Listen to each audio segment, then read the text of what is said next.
Warden है, सब मिले हुए हैं, सब लोग मिल के साजिश किए गए हुए हैं।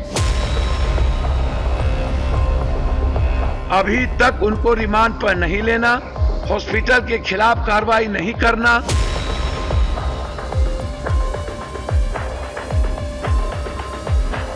9 तारीख तक एफआईआर न होना। पटना में नीट की तैयारी कर रही छात्रा की संदिग्ध मौत को लेकर पूरे बिहार में उबाल है। राज्य भर में इसे लेकर सड़कों पर प्रदर्शन हो रहा है, तो वहीं मामले पर सियासत भी गर्म है। लगातार पीड़ित परिजनों को न्याय दिलाने की मांग की जा रही है। शंभू गर्ल्स हॉस्टल में रहने वाली छात्रा की मौत के बाद जहां पुलिसिया तफ्तीश तेज हो चली है, वहीं अब मृतका के माता पिता ने हॉस्टल की सुरक्षा व्यवस्था और प्रबंधन की भूमिका पर बड़े सवाल खड़े कर दिए हैं। परिजनों के आरोपों से यह मामला सिर्फ एक संदिग्ध मौत नहीं, बल्कि संभावित साजिश और लापरवाही की ओर इशारा कर रहा है। मृतका के पिता ने स्पष्ट रूप से कहा कि एक गर्ल्स हॉस्टल में लड़कों की एंट्री कैसे और किन परिस्थितियों में हुई, यह सबसे बड़ा सवाल है। उन्होंने आरोप लगाया कि हॉस्टल प्रबंधन ने सुरक्षा के नाम पर घोर लापरवाही बरती है। पिता का दावा है कि उनकी बेटी की मौत आत्महत्या नहीं, बल्कि हत्या है और इसके बाद सबूत मिटाने की कोशिश भी की गई।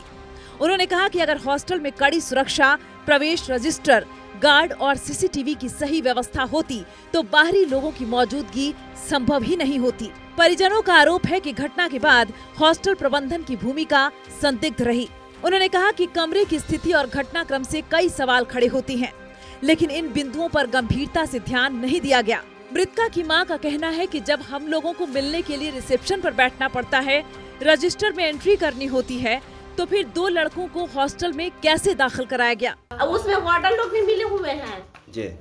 अब वार्डन लोग के कहा उन लोग तो तुरंत पेरेंट्स के पास कॉल करना चाहिए था कि आपके साथ ऐसा मेरे घटना हुआ है, तब ना मैं आपके पास तुरंत पहुंचती, सारा घटना करूँ का तमाम कर दिया, बैठ गए। बाद में कॉल कर रहे हैं जब पेरेंट्स लोग वहाँ पहुँच रहे हैं, मेरे बच्ची को बॉडी को गायब कर दिया गया। बोला गया कि इमरजेंसी में चला गया, बॉडी सांस चल रहा है, लेकिन मेरी जो भाई जो लगते हैं वो बोले कि सांस टूट गया था, लेकिन फंसने के चक्कर में वो लोग बोला कि पेरेंट्स लोग आएगा, सब हंगामा करेगा, ऐसा वैसा करेगा, हॉस्टल का बदनामी होगा, इसलिए बॉडी को हटा दिया गया। अब मेरे को बोला गया कि हॉस्टल में, जब मैं हॉस्टल गई तो बोल दिया गया ना कि पीजी हॉस्पिटल में है, तो फिर मैं पीजी हॉस्पिटल गई, फिर कहा दिया गया कि इमरजेंसी में है।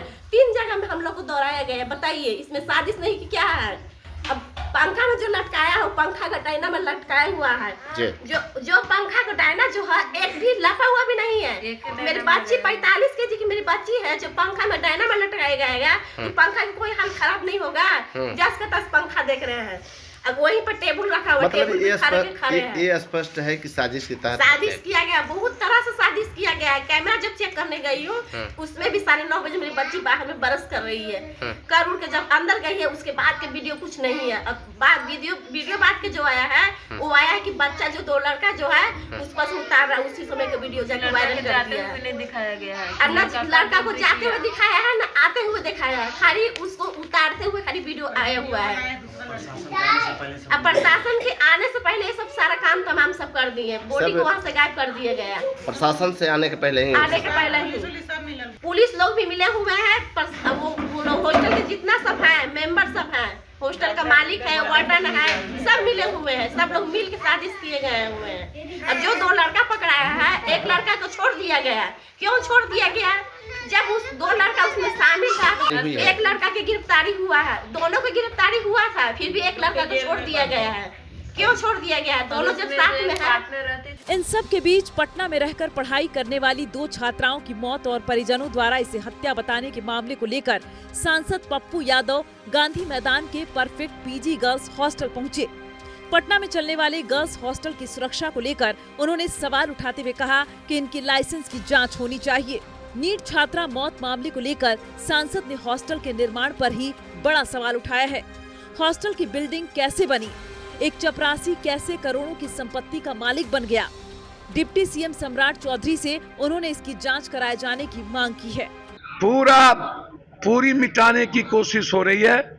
अभी तक उनको रिमांड पर नहीं लेना, हॉस्पिटल के खिलाफ कार्रवाई नहीं करना, हॉस्टल पर बैन नहीं लगाना, रजिस्ट्रेशन वाले हॉस्टल पर प्रक्रिया नहीं करना, पीएमसीएच के पोस्टमार्टम रिपोर्ट 12 तारीख को आ गया, उसके बाद लाठीचार्ज करना, फिर कार्रवाई करना, 13 को भी उसी बात को दोहराना, 9 तारीख तक एफआईआर ना होना, 6 तारीख को वर्जन नहीं लेना थाना प्रभारी के द्वारा।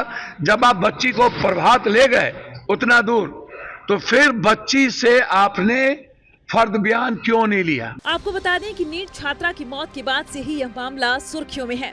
शुरुआती जांच को लेकर पहले भी सवाल उठते रहे हैं और नीतीश सरकार ने एसआईटी का गठन किया है। बावजूद इसके परिजनों का कहना है कि अभी तक ठोस कार्रवाई और मुख्य आरोपियों की गिरफ्तारी नहीं हुई है। मृतका के माता पिता ने सरकार और पुलिस से निष्पक्ष, पारदर्शी और तेज जांच की मांग की है।